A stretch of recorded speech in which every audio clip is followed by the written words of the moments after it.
جیسے کہ تم پر ہو. مطلب یہ ہے کہ رسول کریم صلی اللہ علیہ وسلم کا درجہ تمام عالم سے تمام انسانوں سے بلند ہے.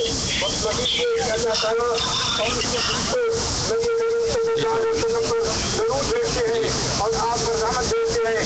اے ایمان والو تم بھی اللہ کے بندے پر اللہ کے رسول پر میں تقریباً کتنے میں فارغ ہوں؟ یہاں پہ تقریباً 4-5 قریب حکم کیا اچھے نبی کریم صلی اللہ تعالیٰ نے نبی کریم صلی اللہ علیہ وسلم کو اذیت اور تکلیف تو آج بتا رہے ہیں پیدا کرنے کی اجازت فرمائی ہے.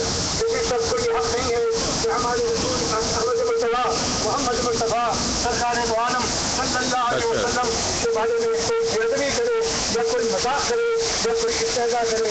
ایسے شخص پر دنیا کی اور آخرت کی اس پر لعنت ہے.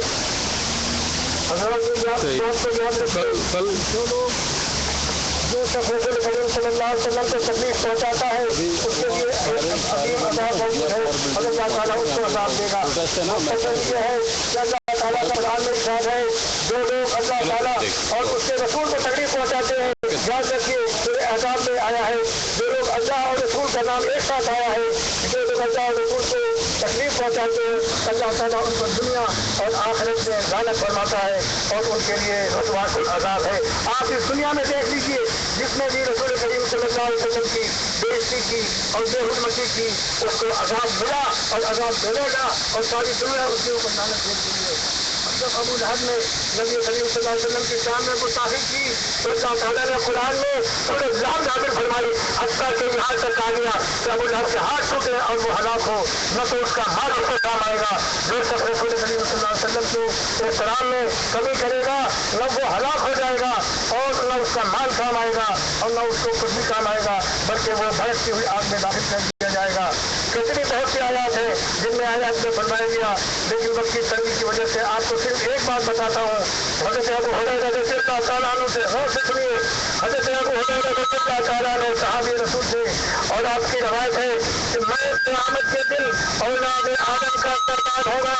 رسول کریم صلی اللہ علیہ وسلم اولاد آدم کے سردار ہوں گے اور جس کے قبر سے سب سے پہلے کھلے گی وہ میں ہی ہوں گا اور جو اللہ کی بارگاہ میں سب سے پہلے شفاعت کی درخواست کرے گا وہ میں ہی ہوں گا تو جس کی شفاعت سب سے پہلے ہوگی اللہ تعالیٰ کے یہاں قبول ہوگی. تو حضرات یاد رکھیے ہم اور آپ آج جو کچھ بھی کر رہے ہیں رسول کریم صلی اللہ علیہ وسلم کے دربار میں آپ کے رجسٹر میں شفاعت کے لیے ہم اپنا نام لکھوا رہے ہیں. یہ نیت آپ رکھیے اپنے دل میں اور انشاءاللہ آپ کو پورا پورا اجر ملے گا. آپ کی کامیابی ہے کہ آپ یہاں پر آ گئے یہی بہت بڑا ثواب کا داخلہ ہے. حضرت ابو سعید رضی اللہ عنہ نے روایت ہے کہ رسول کریم صلی اللہ علیہ وسلم نے فرمایا کہ میں تمام بنی آدم کا بنی نوع انسان کا سردار ہوں. میرے ہاتھ میں حج کا جھنڈا ہوگا اور مجھے فخر نہیں ہے. مطلب یہ ہے کہ رسول کریم صلی اللہ علیہ وسلم ہمارے اور آپ کے نہیں سب کے تمام عالم کے لیے رحمت ہے تمام عالم کے سردار ہیں. حضرت ابو ہریرہ رضی اللہ تعالیٰ